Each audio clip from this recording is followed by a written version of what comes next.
Bem, gente, boa tarde, né? Vamos dar início aí à nossa reunião, 14 horas e 30 minutos. Vamos dar início aí. Hoje nós temos aí a participação da Giovânia Rodrigues, que é a nossa presidente do Conselho de Saúde, que vai falar para a gente, né, por 10 minutos. Depois eu queria também que o Georges também fizesse a sua apresentação e a Cláudia Fernanda também para a sua apresentação. Então, eu acho que a gente pode começar a nossa reunião pela Giovânia, né, Giovânia? Claro, senador. Agradeço o convite e a oportunidade de participar. Então, pode começar, Giovânia. Muito boa tarde a todos. Meu nome é Giovânia Rodrigues. Eu estou presidente do Conselho de Saúde do Distrito Federal. Sou cirurgiã dentista de carreira da SES. E nessa oportunidade eu gostaria de trazer um breve panorama de como o controle social no DF tem visto o cenário atual da Covid.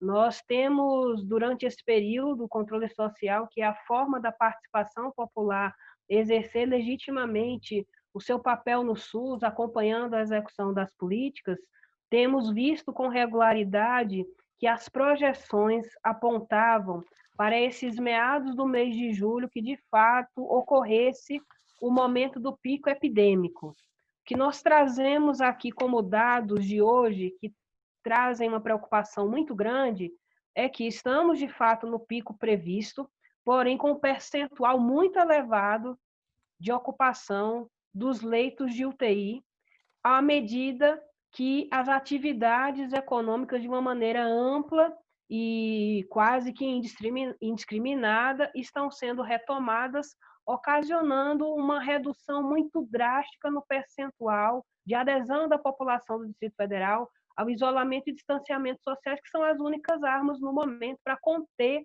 o avanço, uma vez que o nosso contágio aqui do DF nesse momento já é em torno de uma incidência de 1,4, que significa que estamos ainda tendo um alto contágio. O que ocorre é que nós não sabemos que nessa hora que estamos no pico da pandemia, se nós teremos nas próximas semanas um declínio ou se manteremos uma situação do platô, que é a manutenção desse contágio por um período mais longo, isso ocorrendo quando temos hoje uma ocupação nos leitos públicos de 89,69%, segundo o boletim epidemiológico de ontem da Secretaria de Saúde, e nos leitos privados uma ocupação de 90,30%. Chama a atenção a Ceilândia, epicentro da doença no Distrito Federal há algum tempo, de só ter hoje disponível um único leito de UTI no hospital contratualizado particular, que é o Hospital São Francisco. Dos 7 leitos da UPA, todos estão ocupados. Dos 10 leitos do HRC, todos estão ocupados. Dos 5 leitos do Hospital São Francisco, apenas um não está ocupado na cidade que hoje é epicentro da doença aqui no Distrito Federal. Quero também fazer um registro importante que gera confusão muito grande na informação para a sociedade como um todo, quando nos referimos nos dados aos leitos COVID.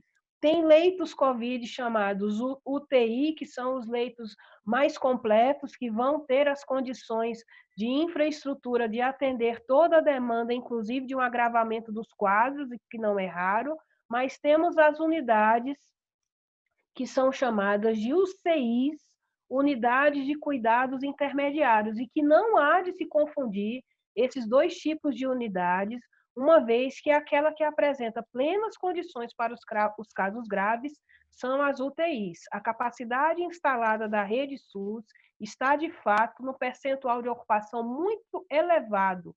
E há de se fazer o registro aqui que, ao longo dos anos, a Secretaria de Estado de Saúde tem deixado de investir nos seus leitos de UTIs próprios da rede e, de uma maneira gradativa, tem gerado uma dependência muito alta dos leitos de UTIs contratualizados da rede privada. Isso é grave num momento de pandemia como esse, quando percebemos que na própria rede privada a taxa de ocupação, em termos percentuais, é até mais alta que a taxa de ocupação da rede pública. Portanto, o Conselho de Saúde do Distrito Federal, extremamente preocupado com este cenário que trago aqui com breves informações, emitiu e deliberou na terça-feira passada por uma resolução de número 529, que faço questão de depois compartilhar com todas as autoridades aqui presentes, se manifestando contra a liberação total de atividades, uma vez que precisamos atender a requisitos técnicos para poder vencer esse pico epidêmico com segurança e com o máximo de vidas preservadas. Destaco os 3 pontos principais da resolução para que estude-se um nível de liberação nos moldes em que foi posto pelo governo do Distrito Federal, que seja considerado o percentual de ocupação dos leitos de UTI abaixo de 80%, que é o recomendado pela Organização Mundial da Saúde, que os dados de óbitos e também de números de novos casos comecem a indicar que há um decréscimo do contágio, e o terceiro ponto, que é o índice que define que esse contágio está sendo reduzido, é que essa taxa de transmissão fique abaixo de 1. Sem esses 3 parâmetros fundamentais, não é possível assegurar uma retomada plena de atividades, em especial das atividades escolares presenciais, sem que paguemos um preço muito caro de inúmeras vidas perdidas, em especial dos trabalhadores da saúde, que hoje estão padecendo, e o Brasil é o campeão no mundo em trabalhadores de saúde vitimados pela Covid. Não quero me estender, agradeço mais uma vez a oportunidade, o Conselho de Saúde está à disposição de todos e todas, uma vez que deve ser respeitado como instância máxima de deliberação do SUS-DF. Obrigado, senador. Obrigado a você, Giovanni. Eu passaria agora a palavra, então, para o Jorge. Está aí, Jorge? Ok. Ótimo. Aqui, senador. Boa tarde a todos, boa tarde, senador. Boa tarde, os deputados presentes, vejo o deputado Leandro, o deputado Paulo Belmonte, aos demais presentes. Agradeço a chance de poder estar participando e poder falando o papel do Ministério Público durante esse período, né, do Covid. No dia 23 de março, a Procuradora-Geral instituiu a Força Tarefa. Ela, na verdade, o objetivo nosso, quando nós instituímos a Força Tarefa, era de podermos condensar, concentrar as informações, fazer com que tivéssemos um mecanismo em que nós conseguíssemos sermos mais ágeis, sem, claro, afetar o trabalho natural dos membros do Ministério Público. Então, dia 23 de março foi instituída essa força-tarefa com o Dr. Eduardo Sabo Paes, que já foi Procurador-Geral de Justiça e hoje é Procurador Distrital de Direito Cidadão, como coordenador. E nós colocamos dentro dessa força-tarefa inúmeras áreas, promotores de inúmeras áreas, como a área de saúde, educação, consumidor, meio ambiente, patrimônio público, infância e juventude, defesa da pessoa idosa, promotoria militar, execuções penais, núcleo prisional, além do controle externo da atividade policial, de direitos difusos em geral, e alguns procuradores de justiça. Isso é muito importante, foi muito importante, porque com isso a gente conseguia, sempre que a questão Covid fosse eventualmente lançada, a força-tarefa podia ser acionada, ou eventualmente um colega que estivesse, muitas vezes, durante um trabalho, poderia ter algum tipo de suporte. A ouvidoria ficou responsável pelo atendimento externo. Só para termos uma ideia, em abril o aumento foi de 76% do atendimento externo, então as pessoas que vinham ao Ministério Público pedindo as suas demandas, né? E algumas situações foram muito interessantes, porque a Força-Tarefa ela verificou, por exemplo, qual era o papel dessa Força-Tarefa. O foco da Força-Tarefa era a garantia da transparência e no acesso aos dados públicos do Distrito relacionados ao enfrentamento da Covid no Distrito Federal, além de, eventualmente, fiscalizar as medidas adotadas pelo GDF e eventual a destinação dos recursos públicos. Durante essa atuação da Força-Tarefa, foram feitos inúmeros termos de ajustamento de condutas, que nós chamamos de TACs, ofícios e notas técnicas, além de várias ações judiciais, e vistorias à unidade de saúde, sendo mais de 90 iniciativas para fiscalizar e propor medidas.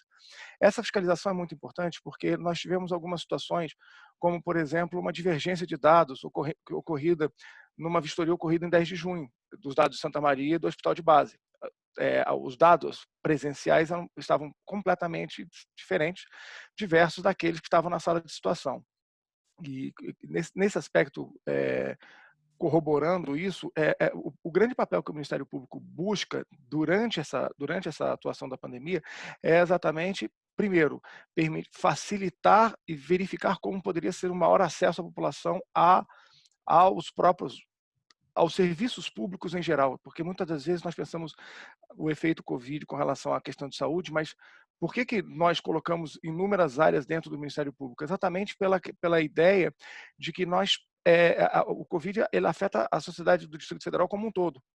Um exemplo que isso ficou muito claro foram o retorno às aulas. A Promotoria de Defesa da Educação, a chamada PROEDUC, ela cobrou medidas sanitárias no 6 passado, dia 6 de julho, e medidas sanitárias e um protocolo rigoroso para retorno das aulas presenciais. É uma questão que hoje está em voga. Então, nós temos a questão do Covid, ela afeta não só a área de saúde, mas o núcleo prisional, afeta a questão das aulas presenciais, isso é a questão do transporte público. Nós tivemos em conjunto com o Ministério Público do Estado de Goiás, fizemos uma recomendação às empresas de transporte que atuam na região do entorno para que elas não parassem de trazer os moradores do entorno para o Distrito Federal, porque muitas das vezes nesse caso, havia necessidade da proteção da saúde dos passageiros e funcionários da linha, mas sem que você possa fazer o cancelamento do serviço, ou seja, para que a sociedade funcione no mínimo possível, mas que necessariamente seja possível essa atuação conjunta. Internamente, nós criamos 2 promotorias de defesa da saúde, ou seja, já era uma ideia anterior e acelerou com a questão do Covid, que é a ideia de que você possa ter uma melhor fiscalização da atividade da saúde. E isso acho que é um passo para que a gente possa, ao longo dessa pandemia, ter um tratamento melhor. Vejo agora a senadora Leila chegando. Continuando, nós também temos outra. Desde o início da pandemia, nós sempre estamos tendo e buscando o acesso às projeções de demanda pelo serviço de saúde, aos índices de ocupação de leitos de UTI e a disponibilização de equipamentos de proteção para os profissionais de saúde, que é uma preocupação que o Ministério Público tem hoje. Outra coisa, outra atuação do Ministério Público, foi no início desse mês, onde a Justiça deferiu um pedido do Ministério Público do Distrito Federal que obriga o GDF a divulgar em tempo real e sem omissões o número efetivo de leitos de UTI disponíveis para pacientes com Covid. Isso ocorreu, a iniciativa ocorreu depois que a Força Tarefa ela verificou uma discrepância nessas informações publicadas pelo governo do DF sobre a taxa de ocupação dos leitos de UTI adultos. Só para termos uma ideia, enquanto o sistema de regulação apontava para 93% de ocupação, o site da sala de situação à época registrava um índice de 59,84, ou seja, uma discrepância muito grande. E eu vou dar um exemplo pessoal. Ontem eu fui abordado por um conhecido cujo amigo tem um parente que está com sintomas fortíssimos de Covid, está com 70% do pulmão prejudicado, conseguiu uma ordem judicial de internação no Hospital de Ceilândia e não conseguia internação. Isso é um exemplo, alega-se que tem vagas, então esse é um papel muito importante, e ela veio comentando esse assunto. Isso é um cenário de como é importante e necessária a transparência dos dados, porque o juiz ele determina uma ordem judicial que ele acredita que vai ser cumprida, até porque existe formalmente aquela vaga ela está ali presente, ou seja, aumenta ainda mais a expectativa. E, no fundo, há uma dificuldade, muitas das vezes, da execução dessa medida. Então, é muito importante que nós sigamos, e isso a força-tarefa é muito, eu acho que é um ponto em que o Ministério Público busca, de tentarmos fazer o quê? De tentarmos alcançar a maior transparência possível para o acesso ao cidadão. Várias medidas foram tomadas, nós tivemos recomendação para que o GDF aumentasse o número de creches para 4 a 17 anos, a Força Tarefa também questionou algumas irregularidades em alguns contratos emergenciais. Isso tudo faz parte exatamente dessa atuação conjunta. Claro que, lembrando muito claramente, deixando bem pontuado, que isso não interfere, o Ministério Público, a ideia de se fundir a questão da capilaridade dos promotores, em poder atuar e ajudar a sociedade, com a centralização que viria exatamente com uma concentração das informações para poder ter uma agilidade maior. Eu agradeço muito a participação, o Ministério Público sempre está disposto naquilo que puder ajudar a sociedade brasileira e essa brilhante iniciativa do senador Exalci e da deputada Paula Belmonte, e qualquer coisa, só contar conosco. Muito obrigado. Tá ótimo. Eu que agradeço, Jorge. Eu vou passar, eu acho que a Cláudia está no celular. Você está conseguindo ouvir aí, Cláudia? Estou conseguindo ouvir. Vocês estão me ouvindo? Ah, sim, agora sim. Tá, Estamos obrigada. ouvindo. Estamos te vendo já também. Que bom. Tive alguma dificuldade para entrar. Bom, boa tarde a todos, né? Estou com a palavra, senador? Sim, pode falar então, Cláudia. Tá, obrigada a todos e cumprimentando todos os colegas que estão aqui nessa missão, né, tão importante. O meu procurador-geral, doutor Marcos, pediu que eu participasse da reunião de hoje para poder realmente passar um pouco, como o Jorge fez, né, em relação à participação do Ministério Público de Contas do DF, em relação a essa questão, né. Eu queria primeiro apresentar o nosso Ministério Público de Contas. Nós somos apenas 3, né, somos só 3 procuradores, e a minha procuradoria que cuida da área da saúde. Obviamente, como o nosso colega do MPDFT colocou, não é só a saúde que está envolvida nessa questão da Covid, né? Existem as outras procuradorias também, como o doutor Marcos na área da educação, o doutor Demóstenes na área das compras também, que envolvem o Corpo de Bombeiros, a Polícia Militar. Então, todos nós estamos, em alguma medida, envolvidos com essa questão. Agora, obviamente, a segunda procuradoria, que é a que eu titularizo, que é a área da saúde, ela está bem mais envolvida, tem uma demanda maior, porque realmente a saúde é que está tocando realmente, que toca profundamente nessa questão. Deixar explicitado isso, né, e dizer também que nós já temos mais de 30 representações em relação a essa questão, senador, e elas são variadas, são diversas, desde controle de contratos, transparência também, buscando transparência nessa área. Enfim, é uma gama enorme de atividades. Na nossa página, o Ministério Público de Contas, ele não tem uma página específica, ele está alojado na página do Tribunal de Contas do DF, mas existe um link em que é possível acessar o Ministério Público junto ao Tribunal de Contas, e ali nós temos boletins. Nós já estamos no 8º boletim, são quinzenais. Esses boletins trazem as nossas representações, nossos ofícios, recursos. E esse último, agora, o 8º, foi um boletim especial em que a gente fez um panorama da nossa atuação nesses 4 meses de pandemia. Começou com a representação número 6. Essa representação, o Ministério Público de Contas pedia ao tribunal a criação de um grupo de trabalho, exatamente por entender que era necessário já, desde o início, fazer esse acompanhamento, essa fiscalização, tanto nessa parte orçamentária e financeira, que ela é muito importante, mas também em toda outra parte que envolve essa questão da Covid, que são contratos, atos de admissão de pessoal, enfim, uma série de atos e contratos que precisam ser olhados desde o início. Naquela ocasião, o tribunal não constituiu o grupo de trabalho, mas em seguida fez um plano de ação por meio de uma resolução para fazer essa fiscalização.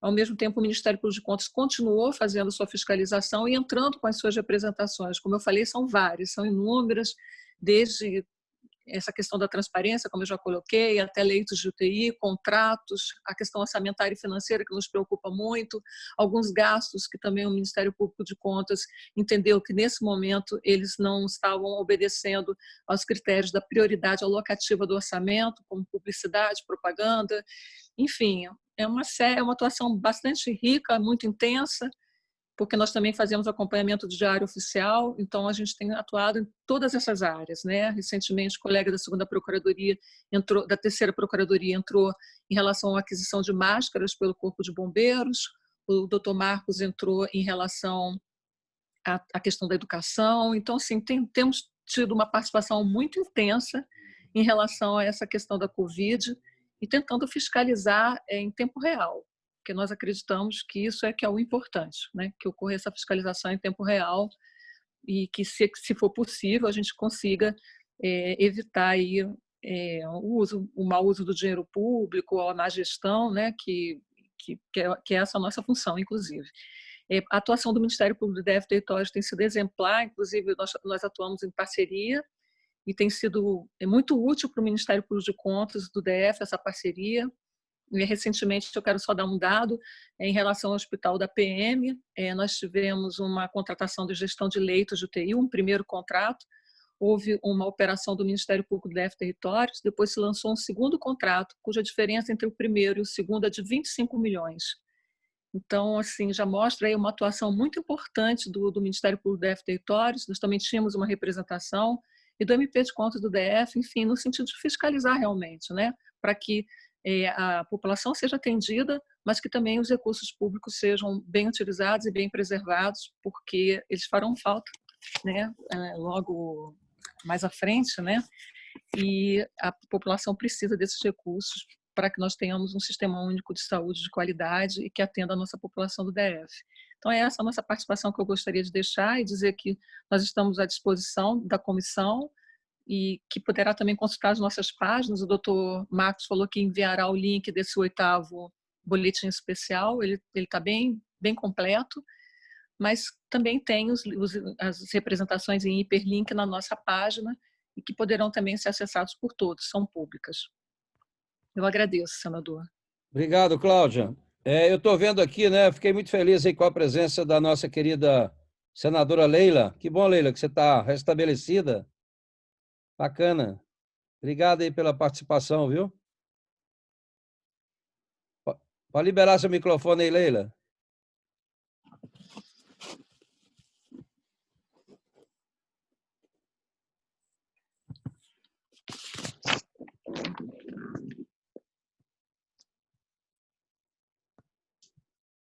Estou ouvindo. Ativar? Ativou? Opa, Ativou? sim. Tudo bem, Leila? Desculpa. Tudo bem, amados. Só assim, cumprimentar você, a todos aí nessa reunião, parabenizar pela iniciativa, que era uma angústia de todos nós parlamentares, né? E estamos acompanhando, enfim, a execução, o acompanhamento da execução desses recursos federais que estão sendo repassados aqui para o DF. Tem as nossas emendas também, as emendas da bancada.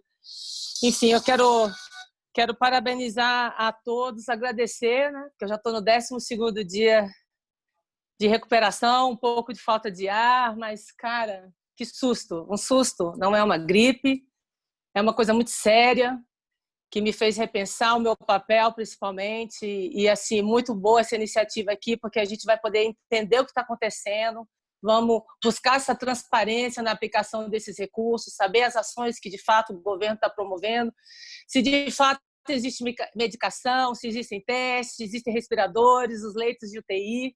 Essa é a nossa missão. Então, assim, eu vou mais ouvir do que falar, porque eu estou ainda com muita dificuldade, mas, graças a Deus, amigo, o pior passou. Foi um susto. Bacana, Leila. Fico feliz. Antes de passar, viu, Paula? Antes de passar para a Paula, relatora, eu quero só registrar também a presença do nosso deputado Leandro Graça, que é o deputado distrital, que está conduzindo muito bem também na Câmara Legislativa. Mas eu queria informar, viu, Paula?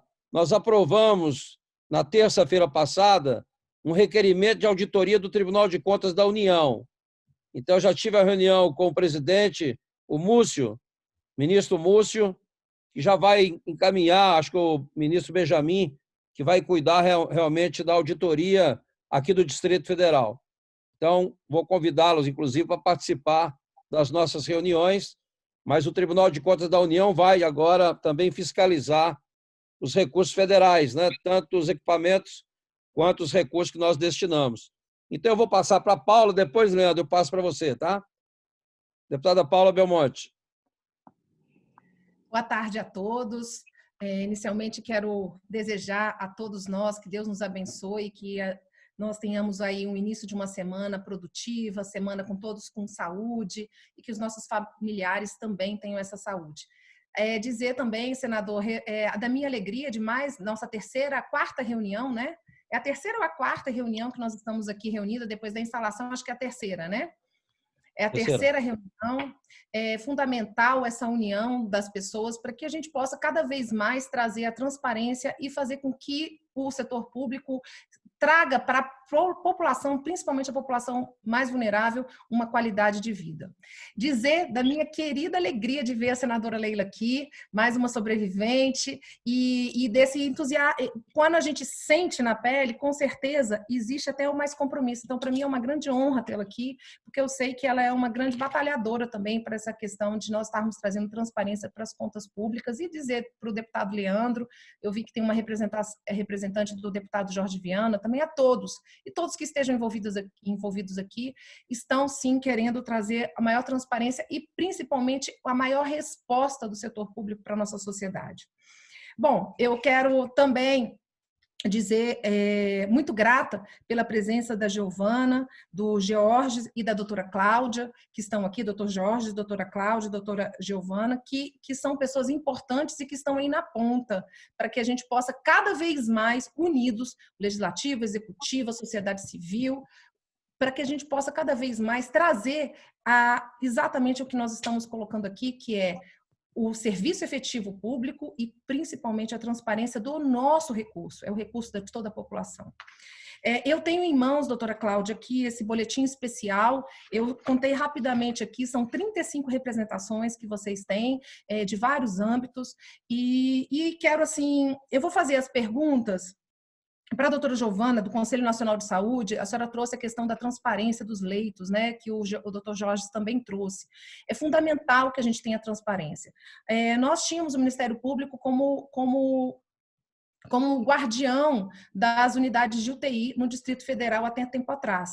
E como que o Ministério Público está agindo em relação, ele que tinha organização para que a gente não pudesse existir exatamente aquele fura-fila que antigamente existia. Então, o Ministério Público fazia essa intervenção. Como que está nesse momento? A segunda coisa que eu pergunto é como que o Conselho de Saúde do Distrito Federal está agindo em relação aos protocolos, porque hoje, infelizmente, houve uma polarização em relação aos protocolos utilizados para os nossos pacientes, mas a gente percebe o seguinte: cada vez mais vem aparecendo casos aí de sucesso e principalmente no trato preventivo. E muitas das vezes o preventivo sim requer lavar as mãos, usar a utilização de máscara, distanciamento social, mas existem outras coisas. Como que o Conselho está agindo em relação a isso? Para o doutor George, eu pergunto exatamente essa, é a minha pergunta no sentido do quê? De como que nós estamos trabalhando a transparência. Eu sei que vocês têm uma cobrança, mas quais são os métodos que estão utilizando para que a gente possa realmente trazer essa transparência de confiança, como o senhor disse aqui, ontem o senhor deu um depoimento de que a pessoa conseguiu a judicialização de um leito, constava em Ceilândia um leito, mas na realidade não existia isso. Então, como que é que o Ministério Público está agindo rapidamente? Porque nós estamos precisando de hoje dessa resposta. E uma outra questão que eu pergunto aqui, e também para a doutora Cláudia, para o doutor Jorge, que estão aí mais no Ministério Público, é como que nós estamos vendo, porque nós temos casos aqui, eu fazendo uma análise rápida aqui do boletim que o Ministério Público do Tribunal de Contas fala aqui do Distrito Federal, ele fala o seguinte, de compras que não vieram com qualidade adequada, de exames que não vieram com qualidade adequada. Como é que o procedimento que vai ser e como que nós podemos estar auxiliando para que essa transparência, inclusive no recebimento da aquisição de equipamentos, requisição de exames, de qualidade, como que está sendo a ação em relação a isso? Uma outra situação, nós temos aí, sabemos que nós tivemos um recurso, o senador Isalci já trouxe isso algumas vezes, nós estamos falando de recursos de quase 2 bilhões, não é, senador, que o senhor trouxe? 2 bilhões de reais para o Distrito Federal, juntando emendas, usando custo, auxílios emergenciais e tudo. E nós sabemos que, efetivamente, muitos desses contratos não foram ainda, esse valor não foram realmente utilizados. Né? Nós tivemos uma reunião na comissão mista lá do Congresso Nacional, os procuradores falaram que chega pelo menos uns 35%, 33% a 35%. Essa reunião aconteceu umas 3 semanas atrás, vamos colocar um pouquinho mais. Como é que está sendo a monitoramento desse valor efetivamente aqui no Distrito Federal? Por enquanto, são essas minhas perguntas e assim que eu vou ficar aqui e se surgir mais alguma, perante alguma resposta, eu peço a palavra de novo, senador. Muito grata, que Deus abençoe cada um dos senhores. Eu quero registrar também a presença do deputado Sardinha, que está com a gente, o Reginaldo Sardinha. Vou passar, antes de passar a resposta, a Giovânia. A Paula é a relatora, ela fez algumas indagações. Se você puder responder alguma coisa, depois o Georges e a Cláudia. Depois eu passo para o Leandro. Perfeitamente, senador. Boa tarde, deputada Paula. Com relação à elaboração dos protocolos, esse tipo de documento, como ele é extremamente técnico, basicamente é a área técnica com os especialistas da secretaria, em especial da Subsecretaria de Vigilância em Saúde, a equipe de pneumologistas, infectologistas, que tem elaborados esses protocolos. Ao Conselho de Saúde do Distrito Federal, como existe uma responsabilidade técnica muito mais da área médica, eles não se sujeitam necessariamente a uma deliberação ou uma autorização por parte do Conselho de Saúde para executá-los, até porque a responsabilidade técnica final será dos gestores da SES. Mas, complementando aí um dos seus questionamentos, na transparência da questão das informações dos leitos de UTI, a gente já está vendo uma repercussão muito boa das ações do Ministério Público, onde hoje os dados que são aportados com segurança são aqueles provenientes do complexo regulador. Eu reitero que o complexo regulador do Distrito Federal é um ganho para a sociedade, onde ele traz uma regulação dos leitos de UTI de um ponto de vista exclusivamente técnico, criterioso e imparcial, sendo submetido a uma equipe com características de bastante impessoalidade que fazem essa distribuição. E aí, referendar o excelente trabalho que o Dr. Petros tem feito no complexo regulador, e a gente recebe os dados com muita segurança e tranquilidade quando vem do complexo regulador, cuja divergência da sala de situação continua existindo, mas agora com a tranquilidade que o dado prevalente é o do complexo regulador. Jorge, você quer complementar, Jorge? Sim, só vou complementar aqui. A doutora Giovânia foi muito feliz ao ter tratado. Na verdade, a ação que a ação que foi ajuizada pelo Ministério Público, que de certa forma permitiu essa sincronização, fez com que a discrepância entre os dados fosse menor do que os 40% apontados. Hoje a discrepância está na casa de 3% a 5%.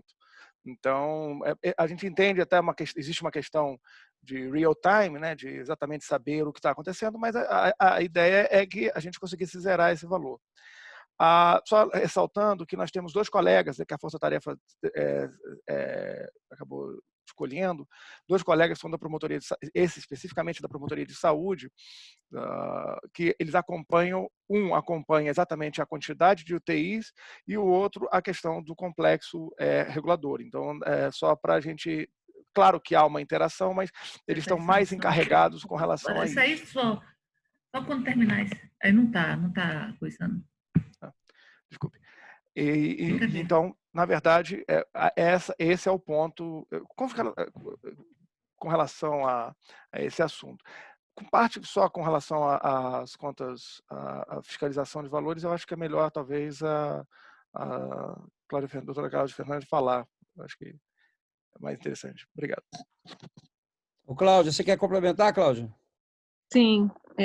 Bom, foram ótimas as colocações do deputado, acho que elas são super importantes. Eu queria começar pela questão da qualidade, né, do produto que está sendo entregue, né, dos testes, das máscaras, né, nós estamos acompanhando isso com bastante frequência. Eu queria deixar aqui registrado um trabalho excelente do Ministério Público do Trabalho, na pessoa da doutora Renata Coelho. A doutora Renata, ela fez uma parceria do Ministério Público do Trabalho com o único instituto acreditado que pode, inclusive, e tem feito esse trabalho, esses ensaios para demonstrar a má qualidade, em alguns casos, né, de alguns produtos que estão sendo entregues. Recentemente, nós tivemos uma decisão do Tribunal de Contas do Distrito Federal que nós pedimos uma cautelar, o Ministério Público pediu para que não houvesse o pagamento, são mais de 8 milhões de reais, em relação a máscaras que têm uma qualidade muito duvidosa e que, na verdade, não está mais duvidosa, porque o Instituto ele realmente já se pronunciou dizendo que não tem a qualidade devida. E nós tentamos, deputada, durante todo esse processo, que essas inspeções elas sejam feitas em loco, que nós tenhamos auditorias mais presentes, porque nós entendemos que, por exemplo, testes são bens não duráveis, né? Então é preciso realmente acompanhar até a quantidade desses testes, a qualidade, porque nós tivemos aí denúncias da imprensa, inclusive de pessoas que receberam resultado e que jamais tinham feito os testes.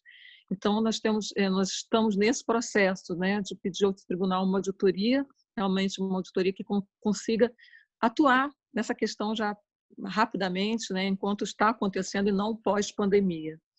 Com relação aos recursos, eu quero até me colocar à disposição, senador. Nós já acabamos de fazer uma nota técnica, queremos apresentar à comissão, então a deputada relatora, em que nós estamos realmente fazendo um balanço desses recursos que estão sendo recebidos, como eles estão sendo aplicados, o que nós já estamos vendo, né? Desde o começo, essa foi uma preocupação do Ministério Público de Contas.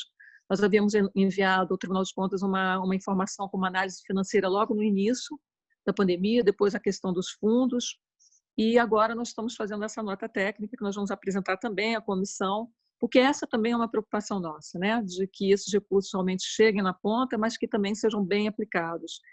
E com relação a isso, o Ministério Público também entrou com uma representação em relação à questão dos recursos do MDR, né? Porque nós entendemos que naquele momento havia aparentemente uma contradição no sentido do recebimento desses recursos e, ao mesmo tempo, o Distrito Federal tendo casos com aumento da doença, né? E a portaria é muito clara para contenção de novos casos. Então, nós estamos à disposição para apresentar esse trabalho aos senhores. Em breve, nós iremos apresentar. E quero deixar aqui registrado que, logo no início, o Ministério Público fez um trabalho de busca de dados. Então, nós primeiro consultamos o DODF, ali analisamos todas as compras que tinham relação com a Covid, fizemos uma informação a esse respeito e depois cotejamos essa informação com o que havia no portal. E nós descobrimos que havia uma grande diferença. Não eram idênticas as informações, havia uma assimetria da informação. E por isso representamos ao Tribunal de Contas do Distrito Federal, mostrando que havia essa assimetria da informação, inclusive localizamos uma despesa que não tinha havido a publicação no Diário Oficial e também não estava no nosso sistema, que a gente chama de Ciscoex. Então, por isso a gente entende que é importante, a gente entende que pode existir um delay e que, como colocou o nosso colega também muito bem, mas a gente entende que essa transparência, o quanto possível, que ela seja aperfeiçoada, é melhor para a sociedade, é melhor para os órgãos de controle. Então, deputado, eu fico à sua disposição, depois, inclusive, para encaminhar à comissão, à senhora, todas essas nossas informações em relação a essa questão dos recursos. Senador, se me permite uma complementação? Pois não, Jorge. Coisa rapidinho. Só lembrando que nós tivemos uma operação do nosso GAECO, que foi considerado, o nome dela era falso negativo, e as investigações que o GAECO trazia, elas tratavam exatamente da questão da Secretaria de Estado de Saúde, que ela as investigações teriam apontado que ela poderia ter pago valores acima do valor de mercado com relação a alguns medicamentos, além de que alguns produtos não seriam de boa qualidade. É um ponto só para dizer que estaria também dentro dessa atuação do Ministério Público nessa questão da fiscalização, só para ressaltar.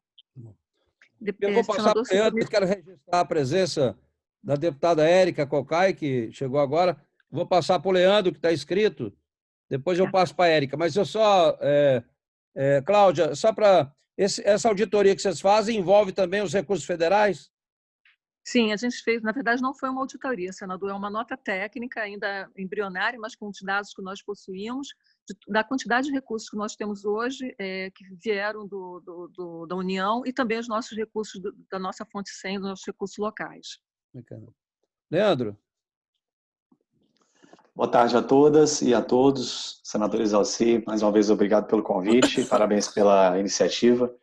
Quero aqui saudar também os meus colegas parlamentares, aqui, o deputado Sardinha, e os representantes, assessores deputados aqui da Câmara Legislativa e vocês da bancada federal, que, sem dúvida nenhuma, estarem aí nessa atuação, nesse debate, vai ser muito importante para contribuir com todo o trabalho que a gente precisa de transparência, de fortalecimento da participação popular também no acompanhamento dessa crise. Eu quero, como já tinha falado na outra oportunidade, senador Exalci, ratificar aqui e agradecer mais uma vez o trabalho do Ministério Público de Contas, do Ministério Público do Distrito Federal e Territórios, do Ministério Público do Trabalho, também do Conselho de Saúde do Distrito Federal. Os órgãos de controle e a sociedade civil organizada têm sido as principais ferramentas para exigir o nível básico, mínimo de transparência que a gente precisa nessa crise. Se não fosse o trabalho deles, sem dúvida nenhuma, boa parte daquilo que hoje a gente sabe, em termos de irregularidade, em termos de incongruência, em termos de ineficácia na aplicação do dinheiro público, a gente não saberia. Então, realmente, o que eles vêm fazendo tem sido fundamental. Quero muito agradecer aqui na pessoa da doutora Cláudia, do Georges e da Giovânia, agradecer o trabalho dos órgãos de controle e da sociedade civil organizada através do Conselho de Saúde, mas também dos Conselhos Regionais de Saúde, que têm feito um trabalho muito importante em loco. Tem visitado os hospitais, as UPAs, tem trazido informações importantes. Eu quero aqui, acho que já foi muito bem colocado pelos representantes do Ministério Público de Contas e do Ministério Público do Distrito Federal e do próprio Conselho, todas as situações que nos geram um nível muito alto de angústia. É um nível muito alto de preocupação com o que está acontecendo. Eu acho que o que o Ministério Público faz é muito importante, mas a gente sabe também que o tempo institucional dessas ações, ele é um tempo que, como a doutora Cláudia falou, a fiscalização em tempo real, ela acontece, mas o desdobramento dela, talvez, a gente fique sem respostas no tempo necessário. Porque a fiscalização em tempo real, ela vai nos gerar o mapa, né? Ela vai nos gerar a realidade, mas o efeito dessa detecção precisa ser também rápido, né? Em termos de convocação, esclarecimento, em termos de responsabilização. E aí, falando de dinheiro, falando de orçamento, a gente sabe que uma vez o dinheiro se esvaindo, indo para um lugar que não deveria ir, para recuperar demora e às vezes a gente não recupera. A gente sabe o que vira, né? A gente sabe para onde vai. Tá aí a história da nossa política no Brasil, né, nesses anos e anos de caixa 2 de campanha, de uma série de situações. Então, o que eu acho importante nesse momento? Daí a relevância dessa comissão e do papel do legislativo local aqui, da Câmara Legislativa. Da gente criar, exaurir todas as ferramentas possíveis de apuração e de discussão da ação orçamentária para dar um encaminhamento rápido, porque por mais que o Ministério Público faça as denúncias, por mais que ele faça as operações e mostre o que está acontecendo, existe o judiciário que vai acolher isso e aí o processo vai rolar e vai rolar num tempo talvez que a gente não consiga responsabilizar no tempo adequado a quem tem que ser responsabilizado. E aí eu vou voltar no tema da CPI. Existe um estigma de CPI no Brasil, né, um estereótipo também de que CPI geralmente vira palco político, vira um momento ali para protagonismos que não tem necessariamente compromisso com o que está sendo objeto de aprofundamento de investigação. A gente propôs aqui a CPI, o deputado Sardinha, inclusive, assinou, quero agradecer o apoio dele nesse processo. Mas por que a CPI da Câmara é importante? E aí eu quero pedir o apoio dos deputados aqui e dos senadores para os demais, para um diálogo com os outros parlamentares que ainda não assinaram o requerimento. Porque a gente conseguiu as 8 assinaturas e o governo os membros do governo tinham 2 outras CPIs na frente, que era a CPI dos maus tratos de animais, que o deputado Delmasso protocolou, e a CPI da fake news, que o deputado Hermeto protocolou. Como elas já estão na frente, e a gente já tinha a CPI do feminicídio rolando, nós não vamos conseguir instalar a CPI da pandemia, porque essas 2 têm preferência, a gente só pode ter 2 em andamento, né? Então, para isso, precisaríamos de 13 assinaturas. Hoje temos 8. E aí, fazer essa parceria efetiva da Câmara com os órgãos de controle, de forma a gente ter rapidamente os esclarecimentos e as responsabilizações que têm que ser feitas dentro daquilo que o Legislativo pode encaminhar. Então, eu tenho até falado isso quando me perguntam da CPI, mas CPI nesse momento não é bom. CPI nesse momento é fundamental, Não é bom, é fundamental. E não entender CPI como um mero processo político. Ela é um processo de fiscalização que o Legislativo tem como fazer e tem que fazer, que é seu papel. E, infelizmente, nós estamos encontrando muita dificuldade por parte da base do governo de conseguir ampliar as assinaturas e conseguir instalar a CPI no mais rápido prazo possível. Eu quero que, aí falando especialmente com os meus colegas parlamentares da bancada federal, pedir o apoio de vocês no tratamento, no encaminhamento, no reforço dessa CPI aqui em nível local, para que a gente consiga. Eu acho muito importante esse requerimento que o deputado Zalci encaminhou para o Tribunal de Contas da União. É muito importante porque existe um volume altíssimo de recursos federais sendo colocados no DF e a gente espera que sejam colocados da forma correta. E aqui dizer que nós seguimos à disposição para trocar informações, para compartilhar dados com os órgãos de controle, e a gente vai seguir reforçando a relevância desse trabalho que o Ministério Público de Contas, o Ministério Público do Distrito Federal vem fazendo e que o Conselho de Saúde também vem exercendo, que tem sido fundamental. Então, apenas dizer desse ponto que hoje eu enxergo particularmente como uma ferramenta necessária para que a gente consiga avançar no tempo, nos prazos de averiguação e responsabilização. Obrigado, Leandro. Érica. Érica, está ouvindo, Érica? Estou, Zalci, lhe ouço bem. Eu queria parabenizar esta reunião, dar um abraço carinhoso à doutora Cláudia Fernanda, que, sem dúvida nenhuma, nós estaríamos muito pior em todas as áreas, e particularmente na área da saúde, se não fosse a atuação da doutora Cláudia Fernanda. Então, há um carinho e um respeito muito grande pelo seu trabalho, bem como o trabalho do Ministério Público do Distrito Federal e do Conselho de Saúde. O Conselho de Saúde nós lutamos muito, porque ele era o menor conselho de saúde de todo o Brasil, aqui no Distrito Federal.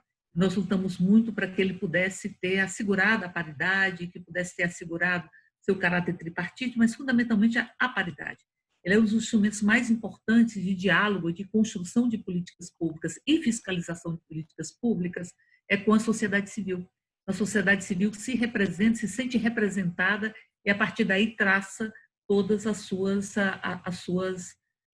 necessidades para que eles sejam transformadas e supridas com políticas públicas. Então, Giovânia, é uma alegria muito grande tê-la aqui como representante do Conselho de Saúde, e reputo que são órgãos fundamentais, órgãos de controle e também órgãos de elaboração de políticas. Mesmo que o Ministério Público seja uma função de controle, de defesa dos interesses coletivos, enfim, também acaba por dar elementos fundamentais para a construção de políticas públicas. Da mesma forma, o Conselho, ainda que seja para a elaboração de políticas públicas, também cumpre a função de fiscalização. Então, acho que isso é muito importante, porque estão surgindo muitas denúncias. E era preciso, aqui nós temos essa comissão, Zalci, com a relatoria da Paula Belmonte, que ela pudesse, enfim, estar colhendo todos esses estudos, essas sindicâncias ou essas inspeções que foram feitas, para que nós possamos dar sustentação a uma peça para que diagnostique e, ao mesmo tempo, que aponte soluções. E aí digo, como diz o Leandro, que há uma certa pressa, porque a pandemia, ela tem, assim, se você não consegue consertar os desvios que são postos a eles tendem a se avolumar muito. E, assim, eu penso que toda corrupção, ela acaba sendo um atentado contra a vida. Mas, fundamentalmente, na área de saúde, no que diz respeito a uma crise sanitária que nós estamos vivenciando, todo o desvio, toda a aplicação inadequada dos recursos, ela tem uma proximidade muito grande com a própria morte. Ela tem uma proximidade muito grande com algo que não se recupera nunca, porque as vidas a gente não recupera, ainda que as pessoas fiquem dentro de nós, mesmo que não estejam aqui. Então, portanto, acho que era muito importante se a gente pudesse fazer um fluxo, ter um fluxo de que a gente pudesse estar colhendo todas as iniciativas que foram feitas, que pudessem ser transportadas, obviamente, para a comissão, para que a comissão pudesse, a partir daí, já buscando as iniciativas como essa do Zalci, a questão de acionar o Tribunal de Contas da União. É preciso ver que o Distrito Federal tem recursos da União. Então, tem recursos da União, recursos da União cabe uma fiscalização também em nível federal, inclusive da Câmara Federal. Se nós conseguirmos, com esses dados aqui que foram pontuados, e a gente apresentar, Zalci, uma uma solicitação de fiscalização da Comissão de Fiscalização e Controle da própria casa, uma avaliação dos consultores da casa com relação a todos esses estudos dos diversos órgãos, tanto o Ministério Público de Contas, o Ministério Público do DF, quanto o Ministério Público do Trabalho, que tem muito uma relação direta com a forma como os trabalhadores estão sendo esmagados nesse processo e mesmo assim resistem e conseguem salvar vidas. Giovânia, que é da área de saúde, que é profissional da área de saúde, sabe exatamente a dor e, ao mesmo tempo, a determinação, como elas se misturam e criam isso que nós estamos vivenciando, que é esses exemplos cotidianos de muita bravura e de muita determinação, embora não haja qualquer tipo de respeito, particularmente por parte do governo federal e do governo local com relação a esses profissionais. E, por fim, Isalci, dizer que eu acho que a gente teria que fazer também uma discussão, eu já falei isso da outra vez que eu pude participar da reunião desta comissão, para determinados segmentos. Assim, eu penso assim, que é de uma crueldade imensa você estabelecer uma política de despejo durante a pandemia. Agora você está tendo uma manifestação dos carroceiros de São Sebastião, que ali estavam e que tinham um compromisso do governo de que eles seriam regularizados, foi inclusive oficializado, seriam regularizados ali naquele espaço, estão sendo despejados. Então, em manifestação nesse momento. A população em situação de rua, ela triplicou no Distrito Federal. Então, precisa ter um olhar para este... Assim, e as coisas são relacionadas. Se há indícios de desvio, também isso aí recrudesce a ausência de uma política para esses segmentos mais vulnerabilizados. Então, eu diria que a população em situação de rua triplicou. Existem inúmeros relatos de muita crueldade com relação a essa população. Nós temos uma política que já foi recomendado que houvesse uma suspensão das políticas de despejo, nesse momento que se aumenta a população em situação de rua, inclusive, pela política de despejo, e você vulnerabiliza mais ainda, as pessoas estão muitas vezes em locais inadequados, que não têm como terem políticas de prevenção, e com o despejo você vulnerabiliza ainda mais essa população, porque todos os dados estão indicando assim, a incidência maior da Covid-19 nos territórios indígenas, a incidência maior na população de baixa renda, a incidência maior na população negra desse país. Então, assim, você começa a delinear que assim, o vírus é democrático, dizem, porque qualquer um pode se infectar, mas ele tem como comorbidade a desigualdade social. Comorbidade. Então, as pessoas estão indo embora. Aqui no Distrito Federal são mais de 1.000 pessoas que já foram, e como diz o movimento cultural dessa cidade, quem parte é amor de alguém. Eu perdi amigos muito íntimos, muito próximos, assim, pela Covid-19. As pessoas estão indo embora, e aí você tem uma política de completa, eu penso, irresponsabilidade do governo, de tentar abrir o próprio comércio, e, ao mesmo tempo, de virar as costas para todas as evidências. É uma política negacionista. E quem não considera que toda morte é uma tragédia, traz a tragédia para a própria vida. Por isso, Leandro, assim, você tem o meu apoio que eu puder fazer para ajudar na construção dessa situação. E acha que nós deveríamos estar encaminhando para a Comissão de Fiscalização e Controle da Câmara, enfim, ou do Congresso, enfim, para que houvesse também um processo de agregar todos esses dados e contribuir também para que tenhamos uma fiscalização como o Tribunal de Contas da União em nível federal. Mas, assim, é um momento muito triste que a gente está vendo. Assim, o desemprego no Distrito Federal, e o desemprego, ele é utilizado, que o desemprego já era maior que a média nacional, antes da pandemia. Mas tem região administrativa que o desemprego é 30%. E o desemprego no Distrito Federal é 1/4 da população está desempregada, é 20%. É maior do que a média nacional. Então, se utiliza o desemprego, a ausência de políticas para enfrentar o desemprego, como argumento para jogar as pessoas na ameaça constante do coronavírus, através da abertura da própria economia. Então, o desemprego que já existia, as mazelas sociais, elas estão sendo utilizadas como argumento para que as evidências científicas não sejam respeitadas e para que se tenha um negacionismo com relação à própria gravidade da Covid-19.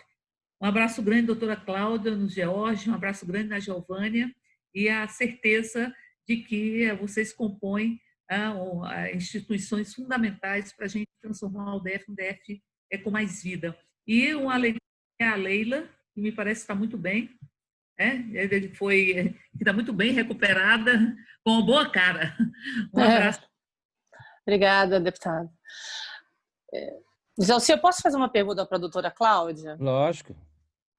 Doutora Cláudia, sobre esses contratos, né, os contratos emergenciais e essas despesas indenizatórias da Covid-19, está sendo feito algum tratamento especial com relação, algum acompanhamento assim, especial com relação a esses contratos? Porque assim, já falamos aqui de um número expressivo, né, de recursos que nós, enfim, que os parlamentares nós trouxemos para o governo, né, para as ações aqui de combate. Só da PEC 10, quase 600 milhões. Existe uma preocupação muito grande com relação à aplicação desses recursos. E aí eu pergunto à senhora, existe algum tratamento especial, está sendo feito algum tratamento especial nesses contratos emergenciais? Então, da parte do Ministério Público de Contas, nesse acompanhamento vocês poderão ver, sim, né, o Ministério Público de Contas, assim que ocorrem esses contratos que são publicados no Diário Oficial, nós imediatamente requisitamos informações, com base nelas analisamos e entramos com as representações do Tribunal de Contas do Distrito Federal. Também, da nossa parte, a gente tem essa preocupação que o deputado Leandro Graz colocou muito bem, inclusive cumprimentá-lo, também cumprimentar a deputada Érica Cucá e todos os parlamentares aqui, mas que são dois parlamentares que tiveram suas passagens, a deputada no DF, o deputado Leandro Graz também, nessa questão do Sistema Único de Saúde, né, de fazer essa defesa do SUS. Mas, então, objetivamente, o que ocorre é que existe, sim, pontualmente, o Ministério Público de Contas do DF, a cada contrato que é publicado no Diário Oficial do DF, ele requisita as informações e as analisa.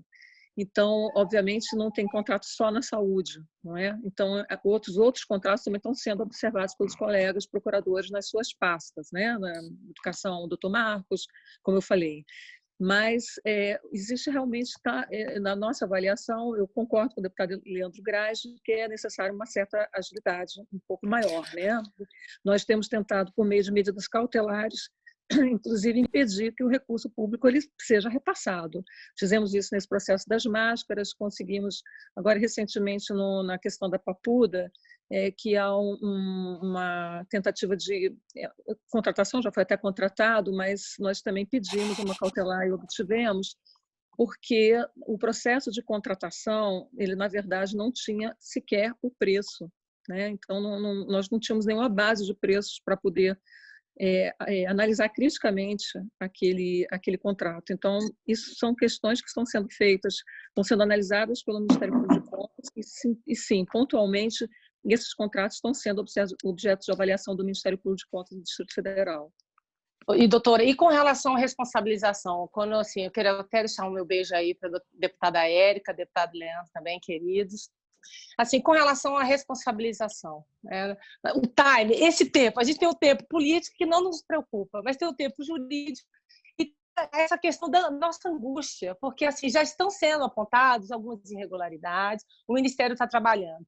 O que está sendo feito, de fato, o que nós podemos fazer, enfim, para que a gente afaste essas pessoas, para que a gente puna essas pessoas, para que a gente mostre, para que elas sejam um exemplo, né? Que a gente está fazendo algum papel realmente efetivo, mostrando alguma solução para a sociedade, porque é uma angústia, com certeza, que todos os parlamentares agora estão vivendo, e a gente é cobrado demais nesse sentido, né? Tudo bem, nós estamos fazendo, e o pós, e o depois, a responsabilização. Esse time, a gente vai conseguir ver ainda, dentro desse processo ainda, ou a senhora acha que nós vamos ter que vencer esses imbróglios aí, digamos, que faz parte do meio jurídico, né? Porque, na verdade, assim, a gente, acho que o nosso colega também pode complementar, né, do Ministério Público do DF Território. Jorge, né? Existe um devido processo legal, Jorge, né? Uhum. A gente, por exemplo, o Ministério Público, ele faz as suas peças, no caso do Ministério Público de Contas do DF, ele oferece a representação, cabe para o julgamento ao Tribunal de Contas do DF. Então, assim, da parte do Ministério Público, não há como nós abreviarmos esse tempo, né? O que ocorre é que nós nos valemos dos pedidos cautelares para conseguir essas suspensões. Isso tem sido feito dentro do devido processo legal E nós temos obtido algum sucesso em algumas situações, no sentido realmente de evitar que aquilo ocorra. Eu quero lembrar aqui, por exemplo, da compra de respiradores, dos ventiladores pulmonares, né? O Ministério Público de Contas da DF entrou com uma representação e disse textualmente isso, não seria necessário aguardarmos a compra para depois vermos o que aconteceu no restante do país, em que vários equipamentos foram entregues sem condições de terem sido entregues, outros não foram entregues, né? Então, nós pedimos que a fiscalização ocorresse naquele momento. Por quê? Porque hoje o que está acontecendo é que é feito por dispensa de licitação. Quando é edital, existe um valor de alçada no Tribunal de Contas do DF que para a Secretaria de Saúde, e esses editais de compra e serviços, eles são necessariamente analisados pelo Tribunal de Contas do DF, naquele valor. Isso não está ocorrendo, porque como a dispensa de licitação não tem edital. Então, quando já libera no Diário Oficial a dispensa, a gente só vai conseguir saber o preço, por exemplo, do produto, quando ele for publicado o contrato já no Diário Oficial. Então, nós, do MP de Contas DF, entramos com um ofício e pedimos ao tribunal que fizesse essa fiscalização antes, ou seja, liberou uma dispensa de licitação, imediatamente se pede o link de acesso ao processo para descobrir aquele orçamento estimativo, né? Que orçamento é aquele, com base em quê? Quais são os requisitos que estão lá dentro? Fazendo um controle, que não é um controle prévio, inconstitucional, não, é um controle que seria feito normalmente se houvesse um edital de licitação. E a gente conseguiu, nesse processo dos ventiladores pulmonares, abrir um processo de fiscalização, terminou não sendo feita a compra, ou pelo menos até quando eu acompanhei não tinha sido feito, exatamente nesse propósito, né, que é o seu propósito, de a gente realmente tentar fazer essa fiscalização o mais rápido possível. Né? Só que o processo ele realmente depende de um iter processual, que a gente chama, um rito processual, oitivas, enfim, depende também do colegiado, entender que há os indícios que são apontados pelo Ministério Público, e na Justiça, o Jorge pode falar melhor também, existe esse processo. Né? Então, assim, da parte da gente, do Ministério Público de Contas, do DF, Ministério Público do DF Territórios, Jorge, quero dar parabéns para vocês aí, porque realmente nós estamos trabalhando muito em parceria e gostando muito dessa ajuda que vocês estão nos dando, porque termina sendo que várias representações que a gente interpõe no tribunal, também as ações que também são ajuizadas na Justiça acabam também reforçando esse papel do Ministério Público, inclusive essa operação do GAECO, que foi excelente. Mas existe esse iter, entendeu? E isso é um processo, é um problema que realmente... Um problema não, é até uma garantia para a sociedade de que aquela punição será uma punição justa. Senador... O Jorge quer complementar, Paula? Ah, tá. É só porque tem uma pergunta. Viu, Jorge? Obrigado pela fala. Vou falar um pouco, primeiramente, sobre o questionado pela senadora Leila. O Ministério Público tem uma operação já do GAECO, que é o nosso grupo de combate ao crime organizado, que exatamente faz essa fiscalização. Ele fez inúmeras buscas e apreensões exatamente para que buscasse os eventuais indícios de malversação de recursos públicos e com isso poder eventualmente termos prova para eventual responsabilização futura. E aí, bem lembrado pelo deputado Leandro Graz, eu particularmente acho que justiça tarda nem sempre ela é correta. A justiça ela deve ser o mais rápido possível. É um anseio realmente da nossa sociedade, é um anseio real. E algumas medidas que foram tomadas, nós tivemos uma ação civil pública ajuizada para um valor que seria remanejado ao fundo de contingência para a contratação de serviços de publicidade, o valor era de 63 milhões. Foi feito... Também nós já tivemos algumas recomendações, uma delas a fiscalização mais rigorosa do Hospital Domiciliar do Brasil, com a questão dos leitos do Estado Nacional. E outra coisa que nós também estamos atuando nós pedimos a anulação do termo aditivo do IGES, que é o Instituto de Gestão Estratégica de Saúde, com a Organização Aparecidense de Terapia Intensiva. Então, são vários os ramos, e é muito interessante a lógica do que seria a força-tarefa. A força-tarefa exatamente concentra esses esforços para que, eventualmente, nas pontas,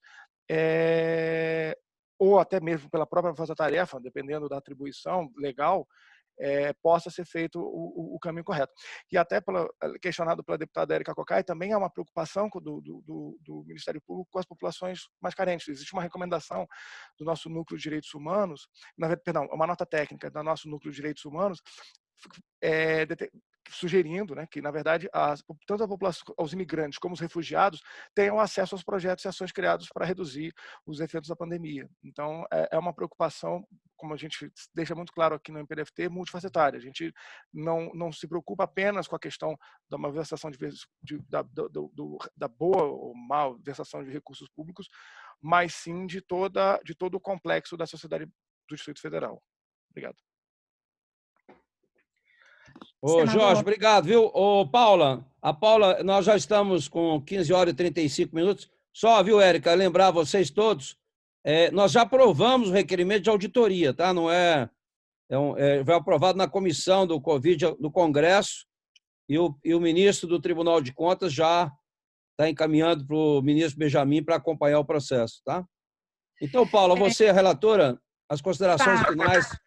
Vou fazer rapidamente as considerações finais, lembrando a todas as pessoas que nós estamos deixando, assim, já padrão, foi acordado na primeira reunião de instalação, que nós vamos estar todos os dias, segunda-feira, das 2h30 às 14h30, seria até 15h30, no mais tardar às 16 horas, que prolongar por meia hora, mas nós estamos procurando realmente fechar às 15h30 para que as pessoas, nós sabemos hoje que vamos ter aí sessão plenária e tudo. A situação, eu quero só fazer um complemento em algumas falas aqui, em relação, em especial, aqui a presença dos deputados distritais, né, Reginaldo Sardinha e Leandro Graz, que é fundamental, o Dr. Jorge trouxe essa questão da força-tarefa. Nós estamos aqui nessa comissão numa força-tarefa também, porque nós sabemos e reconhecemos que uma CPI ela tem um instrumento para conseguir chegar. Eu tive a oportunidade de ver a CPI, eu não sei se o regimento interno da Câmara Distrital é o mesmo da Câmara Federal, mas a CPI, quando é tratada com muita seriedade e responsabilidade, ela consegue chegar. Mas nós sabemos a delimitação, muitas das vezes, do poder, né? O Poder Federal, por exemplo, ele só pode estar fiscalizando dinheiros federais. Deputado distrital pode direito às emendas e o orçamento distrital. Então, é fundamental que esse grande bolo que nós estamos falando vieram de recursos federais. Então, é fundamental a presença dos senhores aqui para que a gente possa fazer essa força-tarefa e concluir lá na ponta. Então, nesse sentido, o deputado Leandro e o deputado Reginaldo Graz, eu peço aos senhores que esses 8 deputados que assinaram a favor da CPI, que façam um esforço para estar aqui, para que a gente possa reforçar exatamente essa força-tarefa e a gente conseguir fazer a fiscalização do grande bolo que é desse dinheiro que foi para o GDF. A senadora Leila trouxe uma preocupação que é real. Como que efetivamente nós vamos estar vendo a repercussão dessas ações? Como a gente sempre fala a respeito que uma das maiores funções de um legislador é a fiscalização. E, infelizmente, muitas das vezes a gente vê a nosso sistema judiciário, muitas das vezes, por questões que é da nossa legislação mesmo, serem protelatórios, é um sistema muito protelatório, mas nós estamos aqui mostrando para a sociedade, começando a amadurecer a nossa sociedade de participar dessa transparência. Então, é fundamental que todos esses órgãos aqui, o Jorge trouxe, a doutora Cláudia trouxe, a Giovana trouxe, meio de nós estarmos fiscalizando e meio de nós estarmos divulgando para a sociedade para ela conseguir entender que faz parte dessa sociedade. E essa força-tarefa é fundamental que a sociedade esteja junto. E, nesse sentido, eu vou falar um depoimento que eu vi de um auditor do Tribunal de Contas, quando eu estive lá na CPI do BNDES, e eu tive uma relação muito estreita com eles, porque a gente estava acompanhando, e ele falou o seguinte: só a expectativa da fiscalização já coíbe a má ação. Então, essa comissão, ela vem fazer uma diferença. A partir do momento que ela foi instalada, já começaram a ter um pouco de preocupação. Tanto é que nós, infelizmente, ainda não conseguimos trazer alguns secretários do Poder Executivo. Isso é um sinal. E, nesse sentido, é importante dizer que nós não estamos aqui colocando o dedo em ninguém, porque nós sabemos exatamente que, no momento de salvar vidas, a gente acaba tomando atitudes de salvar vidas, houve sobrepeso e tudo, mas é importante dizer que o fortalecimento dessa comissão, que essa força-tarefa, ela tem uma ação muito efetiva. E uma outra questão que a deputada Érica Cocai trouxe, e que eu também quero registrar, o senador Isalci, ele fez esse requerimento na comissão externa, nós fizemos também um requerimento, apesar das comissões não estarem abertas, mas nós protocolamos também requerimento lá na comissão de fiscalização e controle da Câmara Federal, porque nós sabemos que esses requerimentos vão chover, então nós já protocolamos para que o Distrito Federal saia na frente, e peço auxílio, eu quero depois pegar aqui o telefone do Dr. George, da doutora Cláudia, da doutora Giovana, estou à disposição para que a gente possa cada vez mais, o deputado Leandro disse que já tem alguma documentação também que ele fez, representação, para que a gente possa unir e nos reunir pessoalmente, fisicamente, para que a gente não estou aqui entrando em questão de oposição. Nós queremos é que Brasília seja a capital do país, a capital da transparência, a capital de uma política verdadeira e real para a população. A deputada Érica trouxe uma realidade que eu fiquei assustada hoje. Eu fui fazer um exame, porque eu vou fazer uma cirurgia na sexta-feira, ali perto do Detran, deputada. Eu fiquei impressionada com o número de pessoas que estão morando na rua. E com crianças, que a senhora sabe que é a minha pauta principal. Eu fiquei assim pensando no frio daquelas crianças. São famílias e famílias, deputado. Então, é uma realidade que nós precisamos, sim, também dar uma olhada, mas precisamos cada vez mais de parlamentares, e essa força-tarefa está unida para que a gente consiga abraçar tanta demanda. Tanta demanda. Nós temos a função também aqui nessa comissão, e que o presidente Isalci, senador Isalci trouxe, é uma fiscalização especial nos recursos, porque nós não estamos falando de poucos recursos, não, nós estamos falando de quase 2 bilhões. É muito dinheiro para que a nossa população esteja desse jeito. Então, realmente precisamos aí da união de todos para que a gente possa cada vez mais trazer uma política verdadeira, que eu tenho certeza que todos nós somos comprometidos, e principalmente vendo a nossa população feliz de morar aqui nessa capital. Contem comigo, estou à disposição, e com essa conversa, deputado, senador, eu penso que acho que talvez na próxima semana a gente consiga ter algum membro aqui do Tribunal de Contas da União para que a gente possa estar conversando, e sugestões aqui também, deputado Leandro, deputado Reginaldo Sardinha, senadora Leila, deputada Érica, para que a gente possa conduzir essa reunião. Eu estou aqui como relatora, mas eu estou aqui junto com os senhores para construirmos o melhor possível, que a gente utilize essa força-tarefa em união para a nossa Brasília. É isso, e muito grata. Bem, fico muito feliz de ver, viu, Leila? Você bem, né? Estava preocupado, mas agradecer, viu, Giovana, você e do Conselho de Saúde, que teve que fazer um belo trabalho. Agradecer também a participação do Jorge e da Cláudia, que puderam colocar para a gente aí o que está acontecendo, né? Semana que vem a gente vai ter a participação do Tribunal de Contas da União, mas também vamos discutir um pouquinho com o segmento empresarial. Acho que é importante ouvir as federações, essa retomada que está acontecendo já, não é, para ver como é que está os protocolos aí, que parece que já está tudo liberado. A informação que eu tenho, semana que vem agora, praticamente, o que não foi será, né, liberado. Então, para a gente acompanhar de perto isso.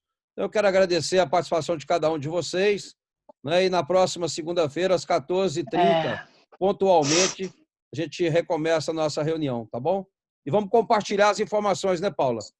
É importante ver lá o boletim do Tribunal de Contas, também lá do Ministério, para a gente já soltar o nosso boletim, né? Vamos ver se a gente solta também, pelo menos uma vez por mês, o boletim nosso da comissão, tá bom? Ok, gente, mas alguém quer fazer alguma colocação, Leila? Melhoras, viu, Leila? Sardinha? Não, só agradecer as orações. Obrigada. Bacana, Leila. Ativou. Sim. Só agradecer o carinho, o apoio dos amigos. Olha, passei um susto. Febres, dores, dormência, formigamentos, pulmão comprometido, e não tem essa de ser atleta, não. Isso aqui foi muito sério, isso aqui é sério. e tive carinho, tive tratamento, não me faltou nada. E aí a preocupação é essa é a nossa missão, né? Aqueles que, neste momento, não estão tendo carinho, não estão tendo medicamento, não estão tendo uma UTI, um leito, um atendimento adequado, isso não é brincadeira, né? E os números são crescentes, né, de mortes, de contaminados na nossa cidade, no nosso país. Então, assim, encaro com muita responsabilidade estar com vocês aqui nessa comissão e contem comigo, tá? Eu estou num períodozinho ainda com um pouco de falta de ar, mas, nossa, nada perto dos dias e do medo que eu passei. Perdi amigos também e a gente tem que trabalhar por essa cidade, viu? Parabéns a todos pelo trabalho e engajamento aí na comissão. Parabéns, você. Uma das preocupações, Paulinha do Paula, tá faltando sedação, né? As pessoas estão sendo entubadas sem sedação.